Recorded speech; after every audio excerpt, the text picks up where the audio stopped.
Welcome back to World Gone Weird, everyone. Buckle up, buttercups, because this week's news cycle is, well, it's pretty much par for the course, which is to say, absolutely bonkers. Yeah, it does feel like things are just escalating.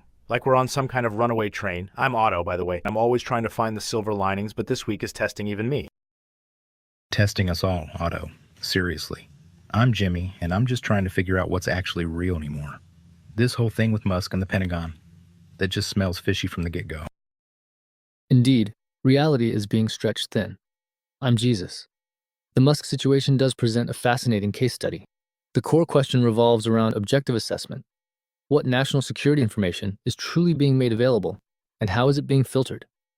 More importantly, what are Musk's inherent conflicts of interest, given his extensive ties to both the Pentagon and China? Conflicts of interest? Honey, that's putting it mildly. It's like handing the nuclear launch codes to a guy who's simultaneously building rockets for us and selling electric cars in China. What could possibly go wrong? Exactly. I mean, Trump is complaining about the New York Times reporting it, calling it fake news and defending Musk, but it just makes the whole thing even more suspicious, you know? It's like he's trying too hard. I can see both sides, though. Maybe Trump truly believes he's streamlining government and Musk is a valuable asset. And perhaps those concerns are valid. Maybe that briefing really is about innovation and efficiencies, not top secret war plans. I mean, couldn't that be the case? Objectively, it's plausible that the meeting centers on innovation, but that's a question of semantics. Even unclassified data contains inherent biases and can be strategically presented to influence perceptions. Is it wise to grant someone with such multifaceted allegiances access to any information that could potentially impact national security? The risk, from a purely analytical standpoint, seems substantial. See, that's the problem, isn't it? Potential impact. We're playing chess while they're playing 4D interdimensional backgammon.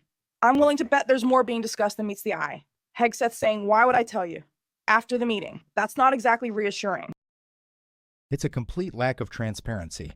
And then Trump saying he doesn't want anyone seeing potential war plans with China, except apparently his buddy Elon, who, as Jesus pointed out, has major business interests in China.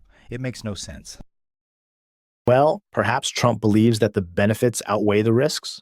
Musk's companies are incredibly innovative, and maybe he feels his expertise is necessary for the defense sector. Perhaps it's what the sector needs. That's a cost-benefit analysis, and such an analysis demands rigorous scrutiny. We need objective metrics to quantify both the potential benefits of Musk's involvement and the associated risks of a conflict of interest. Without that empirical data, it's purely speculation, and that's scientifically unsound.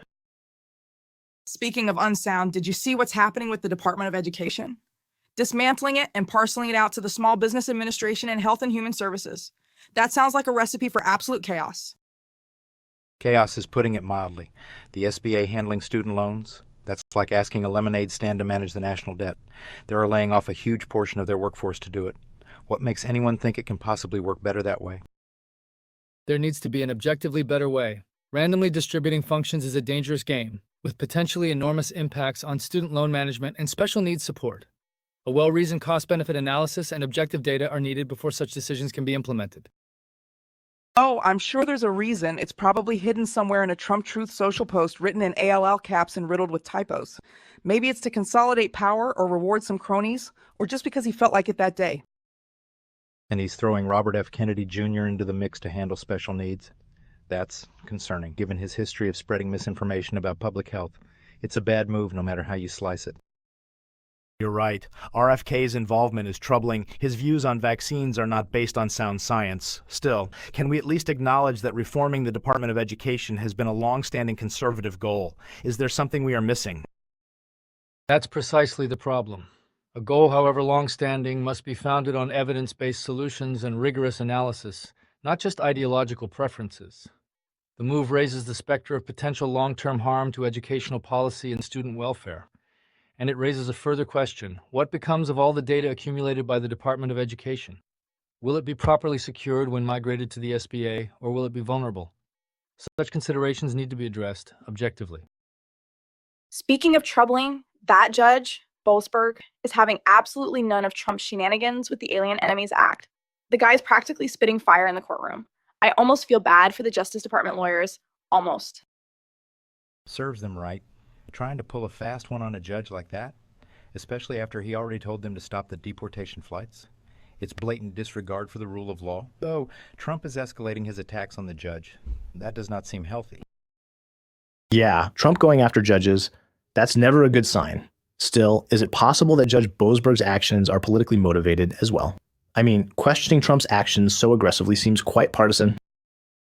The appearance of partisanship is undeniable, however. The judge's concerns about the implications of using the Alien Enemies Act seem valid. A purely scientific approach necessitates evaluating all potential consequences of such an invocation, not just immediate benefits. Does this set a precedent that can be abused? Are there safeguards in place to prevent that? Safeguards? In this administration? Oh, honey, the only safeguard is a really good lawyer and a whole lot of luck. And maybe a well-timed leak to the New York Times. Which, according to Trump, is just pure propaganda. It's impossible to know what to believe. It's like we're living in a perpetual state of gaslighting. It is really concerning. The whole situation underscores the fragility of our institutions and the importance of checks and balances. The judge's concerns about this situation are certainly valid. We need a better approach. Exactly. The integrity of checks and balances is crucial. The application of the Alien Enemies Act is a test case. What are the long-term implications for due process and civil liberties if the executive branch can so easily bypass legal constraints? An objective answer to that question is of paramount importance. All right. Enough doom and gloom. Let's talk about something a little less soul-crushing. Anyone excited about the F-47? A new fighter jet. Isn't that just what the world needs right now? Seriously, an F-47? While the National Weather Service is cutting weather balloon launches because of staffing shortages? I mean, come on. Talk about misplaced priorities, less disaster prediction, more flying death machines. It seems wrong to me. I can see the value in bolstering national defense, especially given the current geopolitical climate. However, it does seem short-sighted to cut funding for essential services like weather forecasting. I am sure we can do both. The prioritization of military spending over essential services like weather forecasting highlights a fundamental question. What is the true cost-benefit ratio? Objectively assessing the long-term societal impact of investing in military technology versus essential civilian infrastructure is crucial.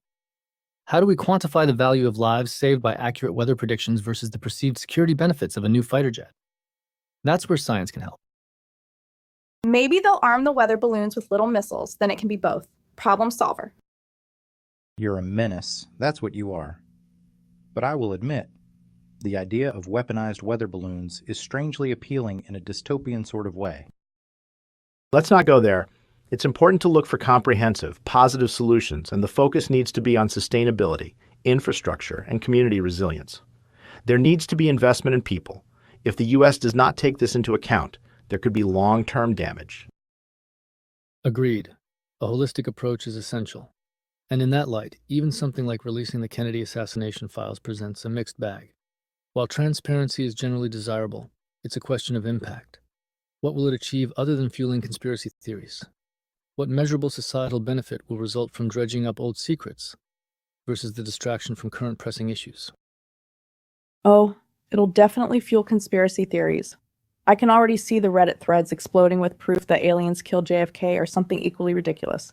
But hey, at least it'll distract people from the fact that we're all slowly marching towards climate change-induced doom. Distraction seems to be the name of the game. Keep everyone focused on shiny objects and outrage, and no one will notice the ship sinking around them. That's a bleak outlook. Let's try to stay positive. It is possible to learn and grow from these experiences. There is room for opportunity. There must be.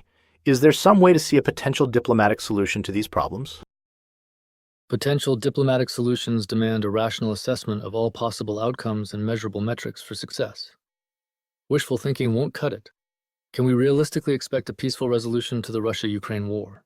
Given the current geopolitical climate and historical tensions, what are the empirical indicators suggesting that's even possible? All right, I'm officially depressed. Let's move on to something slightly less apocalyptic. Martha Stewart has a new gardening handbook. Anyone feeling inspired to grow their own potatoes and stage elaborate dinner parties? I'm more inspired to build a bunker and stockpile canned goods, given the state of the world. But I guess gardening is a slightly more socially acceptable coping mechanism. It's a wonderful idea to plant and have a garden. It connects you to nature and creates a better state of mind, and it can be a source of personal satisfaction. To get the mind right is something valuable. Cultivating personal well-being and resilience is crucial, but it shouldn't distract from the larger systemic issues. In fact, it has the potential to fuel it. Do efforts like Martha Stewart's in connecting to nature drive the global perspective necessary to bring about peace, or do they merely create comfort? You know what else is supposed to be good for your well-being? Space travel. Apparently, astronauts' bodies go through some pretty wild changes after an extended stay in zero gravity. I wonder if that's why Elon is so interested in going to the Pentagon. He's probably trying to figure out how to weaponize zero gravity. Imagine an army of space ninjas floating around, wreaking havoc on our enemies. Maybe that's the real war plan. The space industry could potentially be a place for all countries to get behind and work together. Think of the possibilities and the potential for global cooperation. It is something to strive for. That's the ideal, but again, data analysis is crucial. Is the current space race fostering genuine international cooperation, or is it primarily driven by nationalistic ambitions and competition for resources? And what safeguards are in place to prevent the weaponization of space, which would have catastrophic global consequences? Well, folks, I think we've officially hit peak weirdness for the week. Or maybe it's just Tuesday. Who can tell anymore? Just remember, stay skeptical, question everything, and try not to let the madness get to you. Easier said than done, Sarah. But I agree. Stay informed, stay critical, and maybe plant a few potatoes. You never know when you might need them. Yes, it's important to remain hopeful and engaged. Even small actions can make a difference. Let's try to make a better place for everyone. Maintain a critical perspective. Examine events objectively, demand evidence-based solutions, and above all, never stop questioning. Only through diligent analysis and objective evaluation can we hope to navigate this increasingly complex world. All right, that's all the weirdness we can handle for today. Tune in next week when we'll undoubtedly be discussing even more bizarre happenings from around the globe. Stay safe, stay sane, and stay weird, everyone.